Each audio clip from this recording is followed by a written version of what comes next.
Vous écoutez Radio Equinox, la chaîne du peuple. La chaîne du peuple. Bonjour, parfois nous les en bas d'en bas devons aussi prendre un peu de temps pour faire notre aggiornamento.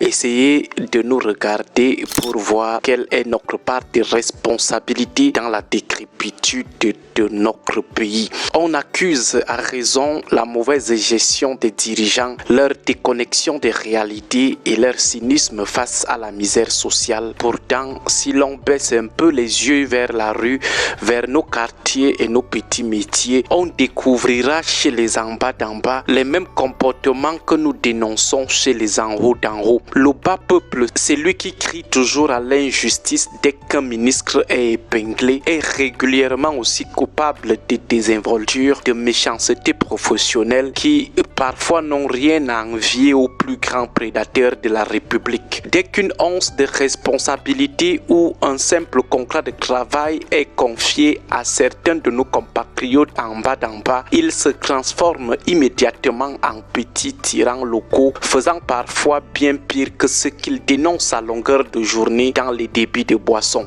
Le premier mal qui ronge notre vivre ensemble est ce laxisme insultant dans le rendement. Prenons le cas emblématique du maçon. Lorsqu'il court après le marché, il est l'image même de l'humilité et de la piété. Il se présente comme un moine ouvrier, dénigrant parfois ses confrères pour mieux briller. Mais dès que l'avance de paiement tombe dans sa poche, la métamorphose s'opère. Il devient le maître du temps et du chantier. Il arrive à des heures impossibles, multiplie les absences injustifiées et travaille sans aucune pression. Pire encore, il devient arrogant et commence à bricoler votre ouvrage sans le moindre scrupule. Celui qui paie l'employeur devient soudainement le subalterne qui doit supplier le maçon, l'ouvrier pour que le travail avance. L'employeur, le client se retrouve transformé en serpillère sous les pieds du maçon qui fait désormais tout à sa guise comme s'il vous rendait service avec votre propre argent. Cette réalité se décline à l'infini chez les tailleurs et les couturiers. Au moment de prendre la commande, le sourire est large et l'accueil est mielleux. Mais une fois que l'argent est dans leur poche, votre calvaire commence. Ce sont des rendez-vous manqués, des dates repoussées sans cesse et des mensonges cousus de fil blanc. Chaque fois que vous mettez les pieds dans son atelier pour réclamer votre vêtement, il vous regarde comme un agresseur,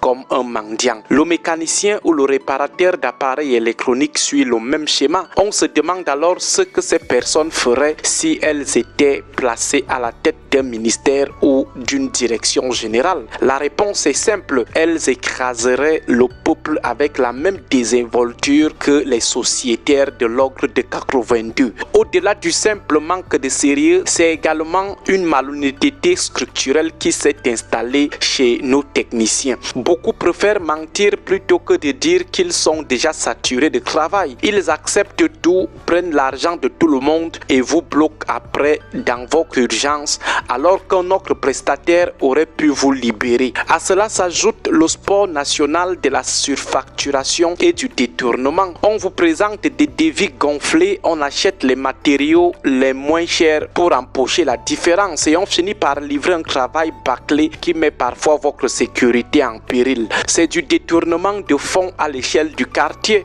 une corruption de proximité qui détruit la confiance entre frères.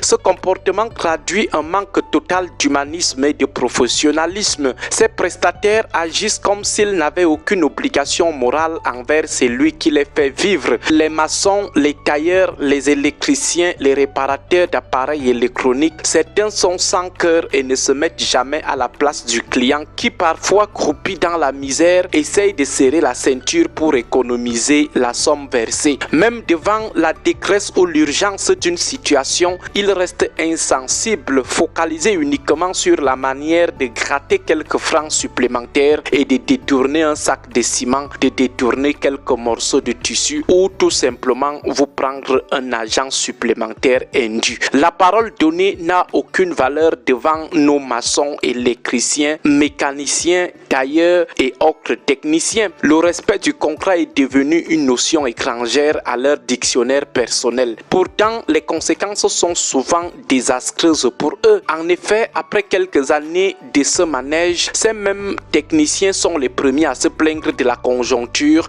et de la rareté des clients. Ils s'étonnent que leur carnet de commandes soit vide sans comprendre que leur réputation les a précédés. Dans un monde où la recommandation est la clé, celui qui maltraite son client se condamne à l'isolement professionnel. On ne peut plus vous recommander à quelqu'un. On ne peut pas passer sa vie à tromper les gens et espérer prospérer durablement. En fin de compte, nous ne pouvons pas exiger des barons de Yaoundé une intégrité et une efficacité que nous sommes nous-mêmes incapables d'appliquer dans nos petits métiers, dans nos petits commerces, dans nos petites activités de maçons, d'électriciens, de tailleurs, de couturiers. Avant de vouloir changer le sommet, rassurons-nous aussi que nous sommes d'abord des modèles, que nous brillons à notre niveau par le bon exemple. Bon début de week-end à tous. Que Dieu et nos ancêtres veillent sur nous.